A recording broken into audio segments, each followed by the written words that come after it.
लखनऊ से सटा हुआ जनपद है बाराबंकी और बाराबंकी का थाना है टिकैत नगर। 27 जनवरी को एक वृद्ध हैं रामविलास शुक्ला। वो अपनी पत्नी और पोती के साथ थाने पहुंचते हैं। वो बताते हैं कि बीती रात कुछ बदमाश मेरे घर में घुसा है। उन लोगों ने मुझे बंधक बना लिया और बंधक बनाने के बाद घर में रखी हुई मेरे कुछ ज्वेलरी और कैश वगैरह वो लूट ले गए। उस सूचना पर पुलिस की टीम पहुंचती है रामविलास शुक्ला के घर। पुलिस जब तफ्तीश करती है तो पुलिस को पता चलता है कि उनके घर में तो ताला भी बंद था। कोई ऐसी दूसरी जगह थी नहीं जिधर से वो बदमाश अंदर एंट्री कर जाते। एक अहम बात यह थी कि कस्बे के अंदर उनका मकान था।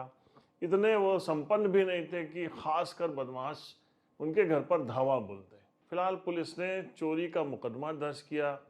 आसपास लगे सीसीटीवी फुटेज खंगाले तो उनको कुछ युवक जाते हुए दिखाई पड़े। पुलिस ने खबरी बहुत सारे लोगों से पूछताछ की, लेकिन इन लोगों का हुलिया किसी से भी मैच नहीं कर रहा था। अब पुलिस ने सर्विलांस का सहारा लिया।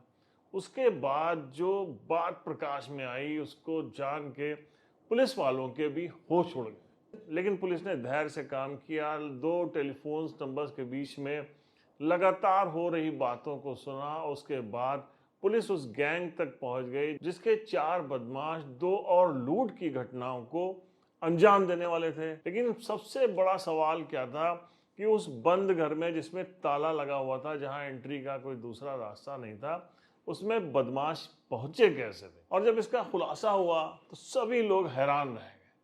पुलिस ने इस मामले में वृद्ध की एक नाबालिग पोती को भी हिरासत में लिया है। और ये कहानी उसी से जुड़ी हुई है जो इंस्टाग्राम पे हुई फ्रेंडशिप से शुरू होती है। दरअसल रामविलास शुक्ला का बेटा दिल्ली में नौकरी करता है। कुछ वक्त पहले उनकी पोती पढ़ाई के सिलसिले में दिल्ली में रह रही थी।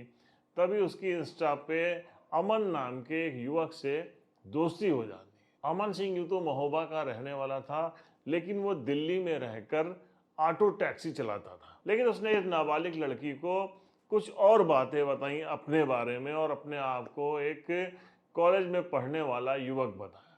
दोनों में दोस्ती हुई, घूमने फिरने लगे। लेकिन पिछले साल जब युवती के पिता को कुछ शक हुआ तो उन्होंने उसका नाम कटाकर वापस अपने टिकैत नगर वाले घर बाराबंकी भेज दिया, जहां वो अपने दादा और दादी के साथ रहकर पढ़ाई करने लगी। इस नाबालिग लड़की से जो अमन के बीच में प्रेम प्रसंग हुआ वो दूरी के बावजूद खत्म होने का नाम नहीं ले रहा था। दोनों के बीच में लगातार बातचीत का सिलसिला जारी रहा।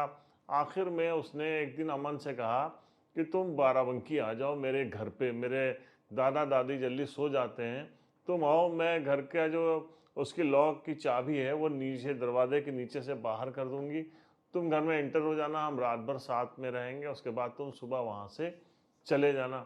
ये सिलसिला कई बार चलता रहा। 27 जनवरी को अमन अपने 3 और दोस्तों के साथ सुधीर, सादिक और धीरज के साथ पहुंचता है टिकैत नगर रात में। और योजना के अनुसार एक बार फिर वो लड़की अपने प्रेमी के लिए चाबी दरवाजे के बाहर निकाल देती है और उसके बाद अमन और उसके दोस्त ताला खोलते हैं और चारों अंदर एंटर हो जाते हैं।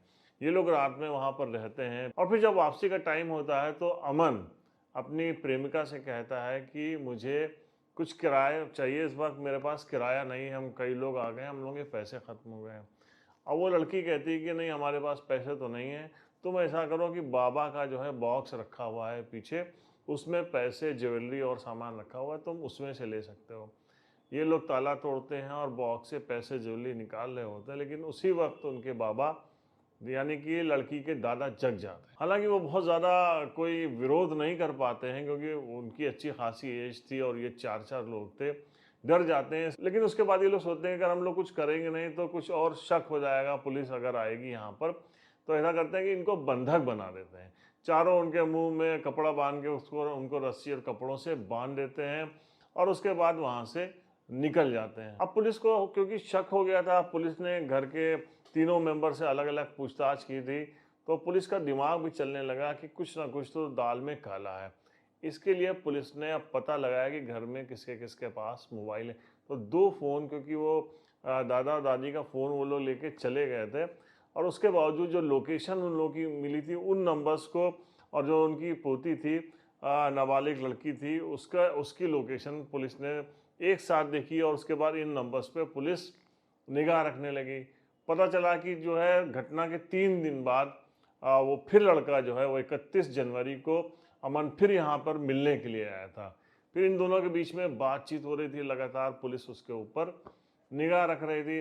अब पुलिस को ये पता चला कि ये लोग जौनपुर में 2 और घटनाओं को अंजाम देने वाले हैं। बताते हैं बाराबंकी के एसपी दिनेश कुमार सिंह। आरंभिक स्तर पर पूरी तरह से घटना ब्लाइंड थी। जो कमरे का दरवाजा था वो इंटैक्ट बंद था, तो इन चीज़ों से डाउट हुआ। कुछ दूरी पर इनके वीडियो कैमरे जब देखे गए तो एक वीडियो कैमरे में इनका मूवमेंट भी दिखा। लगातार हमारी स्वाट और सर्विलांस की और थाना प्रभारी टिकैत नगर की टीमें लगी हुई थी, और उसी क्रम में निगरानी के क्रम में ही पता चला कि ये तो जो लड़के यहाँ आए थे वो दिल्ली के रहने वाले थे, और दिल्ली से ही चल करके वो आए थे यहाँ पे। और ये भी जानकारी मिली कि ये आज जाकर के जौनपुर में 2 लूट की घटनाएं कारित करने वाले थे।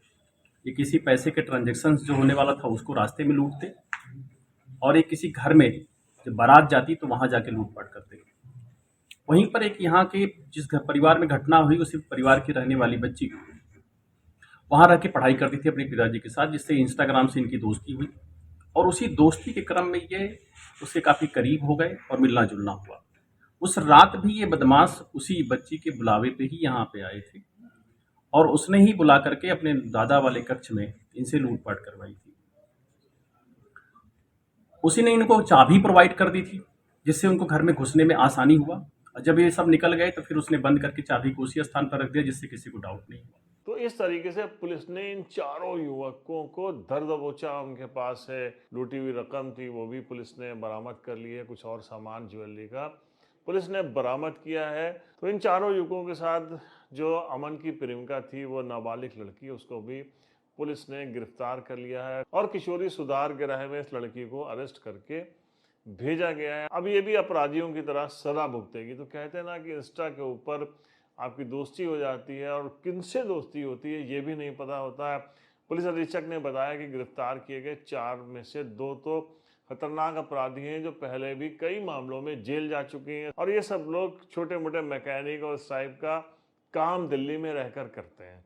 तो अक्सर होता है कि इंस्टा के ऊपर आप अनजान लोगों से दोस्ती करते हो, और जो चेहरा उस पर दिखाई देता है, जो इंसान अपने बारे में बताता है, वो सब फेक होता है, और बहुत बार धोखा खाकर लोग इस तरीके से अपना जीवन बर्बाद कर लेते हैं। तो नसीहत के लिए हमने आपको ये स्टोरी दिखाई। बहुत से किशोर किशोरियाँ जो अभी बहुत कुछ नहीं समझती हैं और इंस्टा और सोशल मीडिया प्लेटफॉर्म के ऊपर अनजान लोगों से दोस्ती करके उनके प्रेम के जाल में फंस जाती हैं, फिर उसके बाद ऐसा कदम उठाती हैं जिसके लिए उनको ज़िंदगी भर पछतावा रहता है। मैं हूँ crime story teller Parvez Ahmed. हम मिलते हैं नेक्स्ट एपिसोड में एक नई क्राइम स्टोरी के साथ। तब तक के लिए जय।